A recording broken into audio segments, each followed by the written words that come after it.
Saudari-saudaraku terkasih dalam Tuhan Yesus Kristus, selamat pagi dan berkah dalam.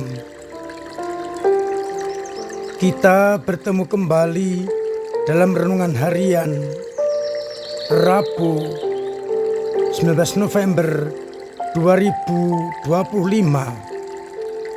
Setelah 2 hari karena kesehatan, saya tidak bisa menyampaikan renungan kita. Seperti biasa, permenungan kita dasarkan pada bacaan Ekaristi hari ini.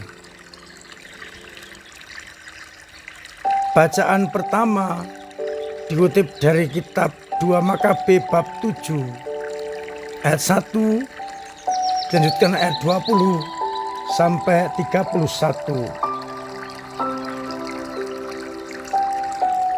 Dikisahkan seorang ibu dengan 7 orang anaknya ditangkap, disiksa, dicambuk agar mereka menolak Yahweh dan mengikuti kehendak Raja Antiochus Epiphanes untuk makan daging babi yang haram.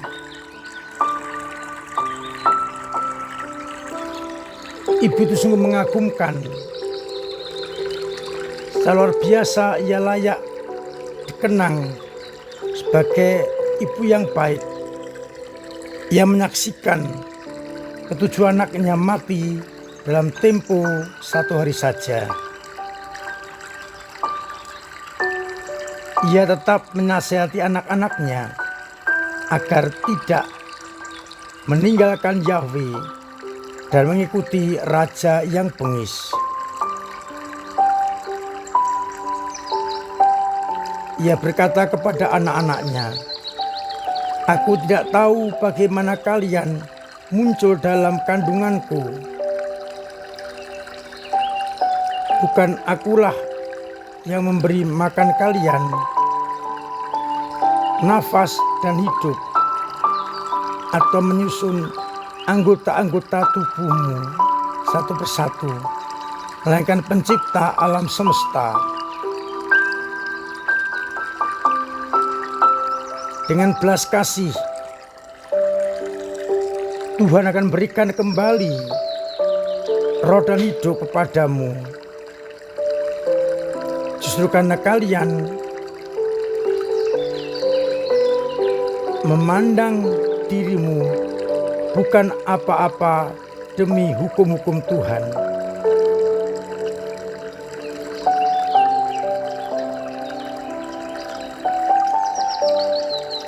Raja mengira ibu itu menghinanya, maka ditangkaplah anaknya satu persatu dan dibunuh.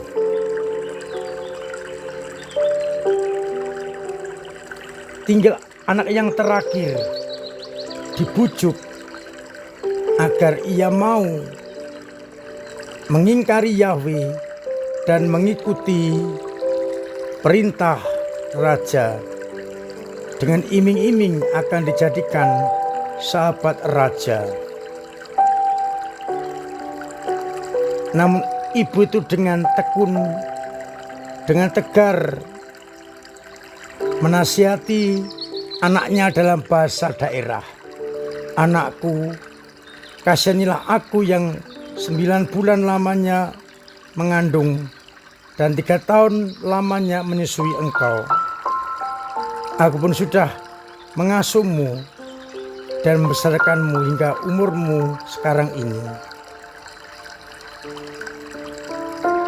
Aku mendesak, ya Allah, ya anakku, tengadakanlah ke langit dan ke bumi dan kepada segala sesuatu yang kelihatan di dalamnya. Ketahuilah bahwa Allah menjadikan semuanya itu bukan dari barang yang ada. Maka jangan takut kepada algojo-algojo Sebaliknya, hendaklah kamu menyatakan diri sepantasnya seperti kakak-kakakmu, dan terimalah maut itu, supaya aku mendapatkan kembali engkau bersama kakak-kakakmu.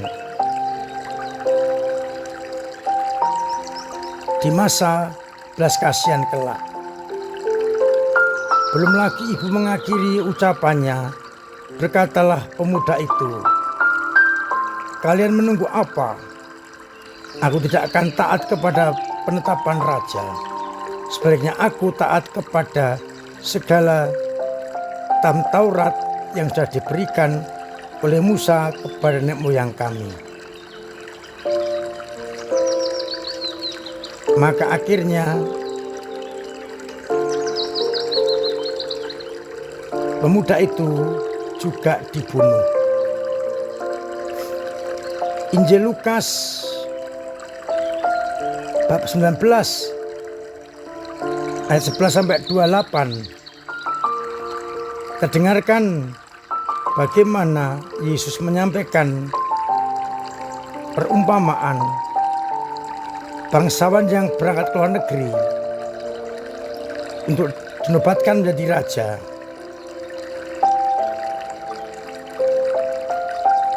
Setelah itu baru ia kembali memanggil 10 orang hambanya dan memberikannya mereka 10 mina, katanya, "Pakailah ini untuk berdagang sampai aku kembali."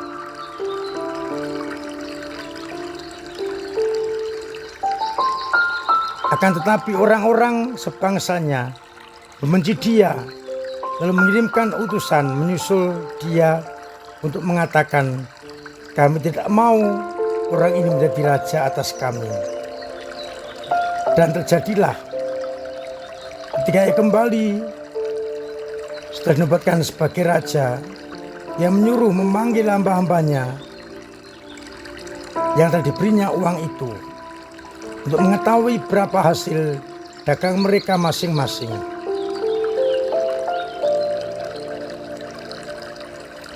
Mulai yang pertama mengatakan, "Tuan, mina tuan yang satu itu telah menghasilkan 10 mina."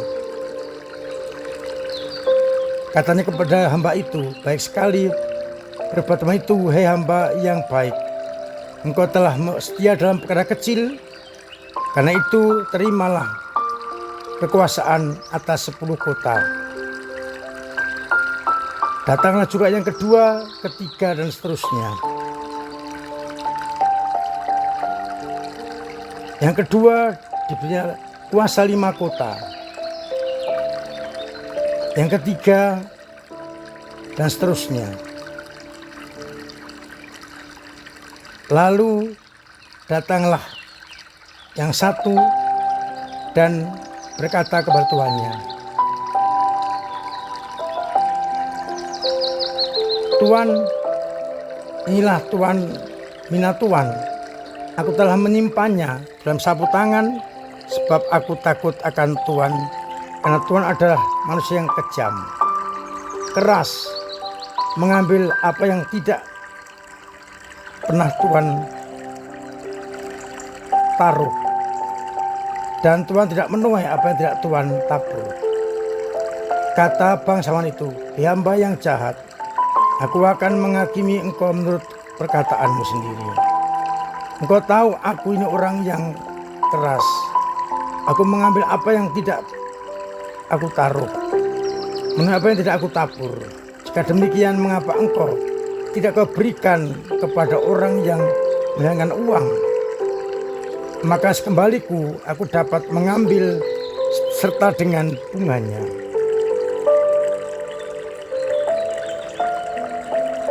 Lalu katanya kepada orang-orang yang berdiri situ, "Ambillah mina yang satu itu dan berikanlah kepada orang yang punya 10 mina itu." Kata mereka kepadanya, "Tuan, yang sudah punya 10 mina." Ia menjawab, "Aku berkata kepadamu, setiap orang yang punya ia akan diberi. Tapi siapa yang tidak mempunyai, daripadanya akan diambil juga apa yang ada padanya." Akan tapi semesterku ini yang tidak suka aku menjadi raja, bawalah mereka kemari dan bunuhlah mereka di depan mataku. Dan setelah mengatakan semuanya itu, Yesus mendahului mereka dan meneruskan perjalanannya ke Yerusalem. Saudara-saudaraku terkasih, bacaan yang pertama memberikan kepada kita iman yang teguh, pilihan yang tepat, memilih hidup kekal daripada hidup dunia ini, meskipun harus merelakan nyawa mereka. Ikut Yesus berarti menyangkal diri, memangku salib, sambil ikut Yesus dengan segala konsekuensinya. Pertanyaan kita, sudahkah aku memilih yang terbaik untuk keselamatan jiwa-jiwa daripada keselamatan duniawi? Meskipun tantangan, halangan, rintangan, penjara, bahkan kematian ada di depan kita. Kita renungkan, kita cermati nasihat si ibu kepada anaknya, dan anak yang dengan tidak takut berani melawan penguasa duniawi demi hidup yang kekal. Ikut Yesus berarti ambil risiko untuk meninggalkan dunia ini dan mendapatkan kehidupan yang kekal. Injil merupakan kritik Yesus kepada orang-orang yang menolak Yesus sebagai raja, maka mereka akan dibinasakan. Tapi mereka yang setia dan konsekuen akan memerintah bersama Yesus. Sebagai anak-anak Allah, kita pun dipilih untuk ambil bagian dalam karya-karya itu. Kepada kita diminta pertanggungjawaban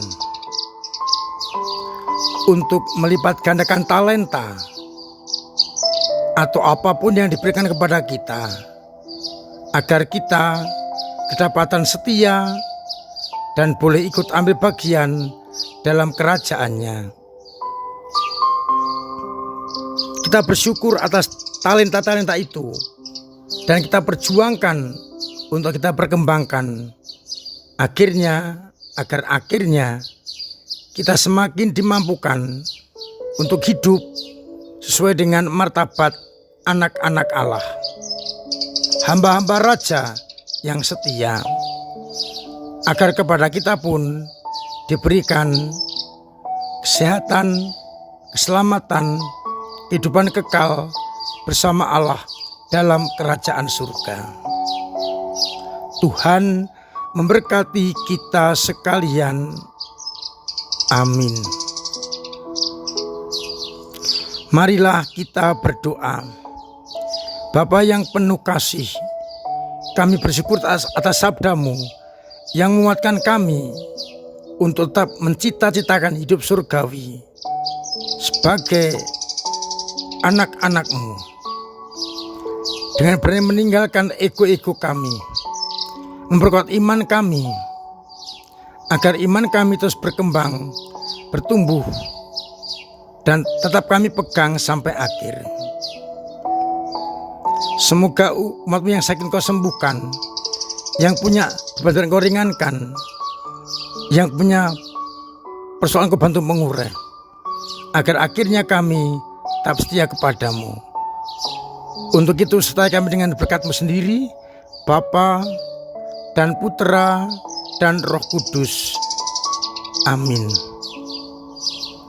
Mari kita hidup sebagai anak-anak Allah yang terus dikasihi dan mendapatkan untuk keselamatan kekal. agar akhirnya kita pantas menjadi anak-anaknya. Terpujilah nama Yesus, Maria, dan Yusuf, sekarang dan selama-lamanya. Amin.